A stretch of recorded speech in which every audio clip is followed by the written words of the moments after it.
después examinar con más calma las rotaciones en 3 dimensiones.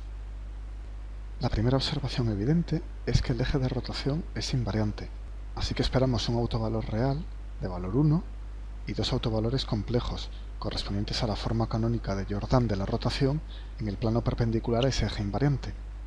Podemos componer una rotación en 3 dimensiones a partir de 3 rotaciones en 2 dimensiones de ejes z, y y x consecutivamente.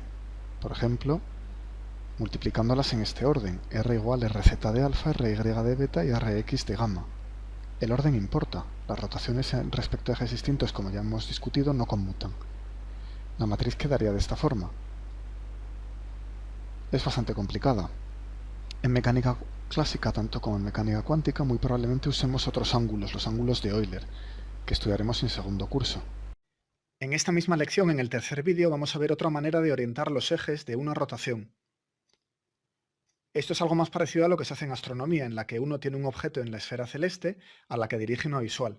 Bien, aquí nos vamos a caracterizar esa dirección por dos ángulos, los ángulos polar y azimutal de un cierto vector n unitario, y el tercer ángulo va a ser simplemente un ángulo en el plano perpendicular a este eje que orienta los ejes x' e y', a la que dirige una visual. Bien, aquí nos vamos a caracterizar esa dirección por dos ángulos, los ángulos polar y azimutal de un cierto vector n unitario, y el tercer ángulo va a ser simplemente un ángulo en el plano perpendicular a este eje que orienta los ejes x' e y', vector n unitario, y el tercer ángulo va a ser simplemente un ángulo en el plano perpendicular a este eje que orienta los ejes x' e y'. Un ángulo en el plano perpendicular a este eje que orienta los ejes x' e y'. Pero para discutir propiedades generales de las rotaciones como matrices ortogonales, nos sirve estupendamente esta convención de Bryant-Tate. Ahora bien, la forma tan difícil de esta matriz nos hace preguntarnos cómo reconoceríamos una matriz de rotación si tuviéramos simplemente sus elementos A, B, C, D, E, F y G, H, I. Pues podemos identificar las rotaciones gracias a las siguientes dos propiedades. Primera, las rotaciones tienen determinante 1. Esto es fácil de demostrar para una rotación respecto a un eje cartesiano cualquiera. Porque claro, tomamos el determinante de una matriz como esta, podemos permutar los ejes, y obtenemos coseno cuadrado más seno cuadrado más 0, etc., que es 1. Claro, porque las rotaciones tienen un autovalor 1 y dos autovalores complejos elevado a iθ elevado a menos iθ. El determinante, que es el producto de los tres, pues es 1 por elevado a iθ por elevado a menos iθ, que es 1. Y para una rotación compuesta, una manera de verlo es observar que el determinante es el producto de los determinantes. Así que R sería el determinante de Rz por el determinante de Ry por el determinante de Rx, que es 1 por 1 por 1, que es 1. Así que la primera propiedad es clara. Las rotaciones tienen determinante 1. Claro, la imagen geométrica del determinante, recordemos que era más menos el volumen al que iba a parar el cubo unidad bajo un cambio de coordenadas, era una manera de verlo, era un volumen elemental. Es fácil de recuperar dándonos cuenta de que las rotaciones tienen que girar los ejes del espacio. Los tres ejes de una base ortonormal, X, Y y Z, van a parar a otra, Y'X, Y'Y y Z, pero el cubo unidad simplemente gira o se refleja, pero no cambia de volumen. Así que las rotaciones tienen determinante 1.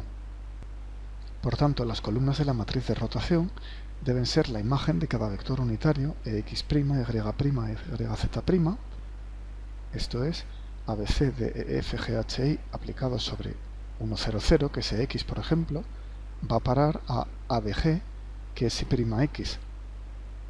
Y esta columna, ADG, que es la primera columna de la matriz de rotación, tiene que tener módulo 1, porque el eje X simplemente gira al eje Y'X igual a ADG, pero no se dilata. Así que las tres columnas de la matriz de rotación tienen módulo 1, y como las tres son una base ortonormal, son perpendiculares entre sí. O sea que las columnas de una matriz de rotación son una base ortonormal, que es simplemente la imagen ortonormal de la base ortonormal canónica. Bueno, pues esto es la segunda propiedad por la que vamos a reconocer una rotación. Las columnas de la matriz de rotación han de ser ortonormales, han de satisfacer estas 6 condiciones. Raíz a cuadrado más d cuadrado más g cuadrado igual a 1, lo mismo para las otras dos columnas, BEH o CFI, y además las columnas son perpendiculares entre sí.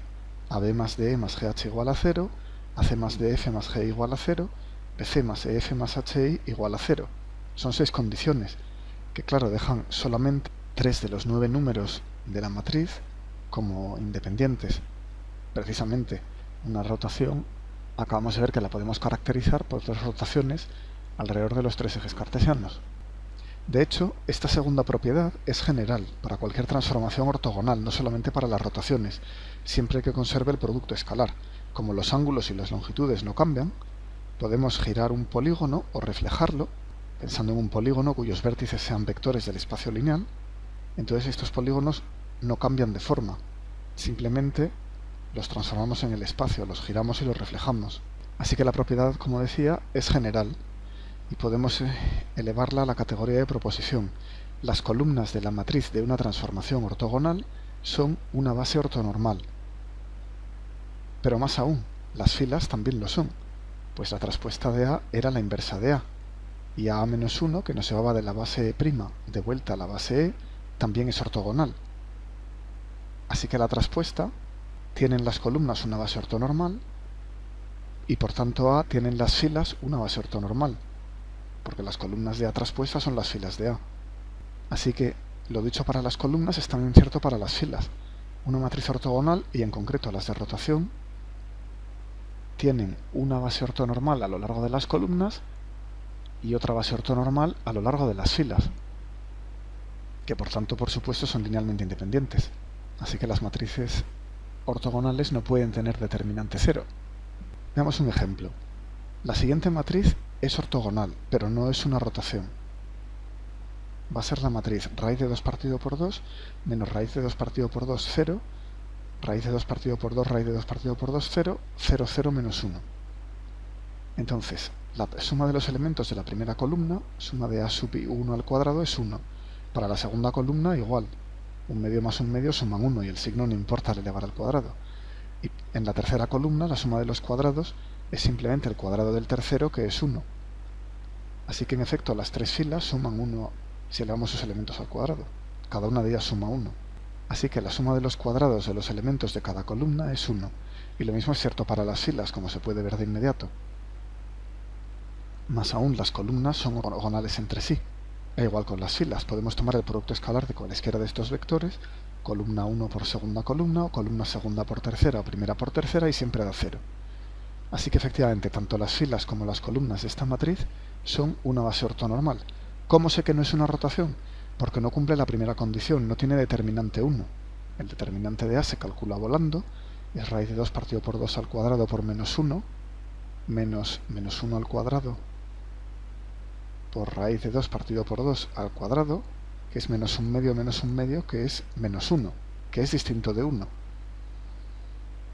Pues si no es una rotación, ¿qué son estas matrices ortogonales que cumplen la segunda propiedad, pero incumplen la primera? Pues las vamos a llamar rotaciones impropias. Una matriz ortogonal que no es una rotación va a ser una rotación impropia. ¿Y qué va a ser geométricamente? Pues consiste en una rotación, y la inversión de un eje o en más dimensiones puede consistir en una rotación y la inversión de más de un eje, de varios ejes. Por ejemplo, podemos tomar el triedro x, y, z, girar 90 grados a x', y', y después invertir el eje OZ. Esa composición no es obtenible mediante solamente una rotación a partir del primer triedro, porque si giro alrededor del eje Z para llevarme el x' y el y' a su nueva posición, el eje Z sigue apuntando en la dirección hacia arriba, nunca hacia abajo. Esa inversión hace que esta operación sea una rotación impropia. Bueno, los distintos grupos de simetría que llevan una base ortonormal a otra, rotaciones, reflexiones, estas inversiones o combinaciones de ellas, forman el grupo ortogonal de n dimensiones, que denotamos por O de n. Las rotaciones son el subgrupo que tiene determinante 1, que llamamos el subgrupo especial ortogonal, SON. En concreto, O3 es el grupo ortogonal en 3 dimensiones que incluye las rotaciones y las inversiones de ejes, o reflexiones, en nuestro espacio tridimensional. Bien, todo eso se estudia con más detalle en la asignatura de teoría de grupos en cuarto curso, grupos y simetrías del grado en física. Resumiendo, para determinar si una matriz es ortogonal, comprobamos si la suma de los a y j al cuadrado para una fila cualquiera o para una columna cualquiera también sirve, es 1. Y esto se hace para todas las filas o para todas las columnas. Y comprobamos la ortogonalidad de las filas entre sí o de las columnas entre sí, es decir, que son una base ortonormal. Inmediatamente, la matriz es ortogonal. Pero si además queremos ver si es una rotación, tenemos que comprobar la otra propiedad, que el determinante sea 1, y entonces pertenece a S o n. Ejemplo, ¿es una rotación la siguiente matriz? Vamos a tomar A igual 1 entre raíz de 2, 1 entre raíz de 3, menos 1 entre raíz de 6, 1 entre raíz de 2 menos 1 entre raíz de 3, 1 entre raíz de 6, 0, 1 entre raíz de 3, raíz de 2 tercios. Bueno, pues comprobemos. A ver si las columnas forman una base ortonormal. La primera evidentemente sí, un medio más un medio es 1. Y la segunda también, 3 veces un tercio es 1. ¿Y la tercera? Si le damos al cuadrado los elementos obtenemos un sexto más 2 tercios, que es 6 sextos, que sí que es 1. Y lo mismo por las filas. Podemos comprobar que la suma de los cuadrados a lo largo de cada fila también da 1. Las columnas son ortogonales entre sí. En fin, esta matriz cumple perfectamente la propiedad 2. Sus columnas son una base ortogonal, incluso ortonormal, las filas son una base ortonormal y por tanto la matriz A es ortogonal. Bien, vamos a ver su determinante. Hay un 0 que hace que el determinante solo tenga 4 términos distintos de 0 y queda menos 2 tercios menos 1 tercio, que es menos 3 tercios, que es menos 1. Así que como no cumple la primera condición, no es una rotación. Es una matriz ortogonal, pero no una rotación. Y esta otra. Lo único que hemos hecho ha sido cambiar el signo de la primera columna, que antes era 1 partido por raíz de 2, 1 partido por raíz de 2, y ahora es menos 1 partido raíz de 2, menos 1 partido raíz de 2. Bien, el cambio de signo de una columna hace que el determinante cambie de signo, así que ahora el determinante es 1. Y por tanto, esta sí es una rotación. Compruébese. Así que hemos visto determinantes 1 o menos 1. ¿Podría el determinante de una transformación ortogonal ser distinto de estos dos números? No, por la interpretación geométrica que acabamos de dar. Como las matrices ortogonales o las aplicaciones ortogonales llevan bases ortonormales a bases ortonormales, con el producto escalar canónico, el cubo del lado 1 va a parar al cubo del lado 1, así que su volumen no aumenta. Puede que debido a la reflexión de un número impar de ejes, el determinante cambie de signo y sea menos 1 en vez de más 1, ya que el determinante depende de la orientación a izquierdas o derechas, digamos la quiralidad de la nueva base.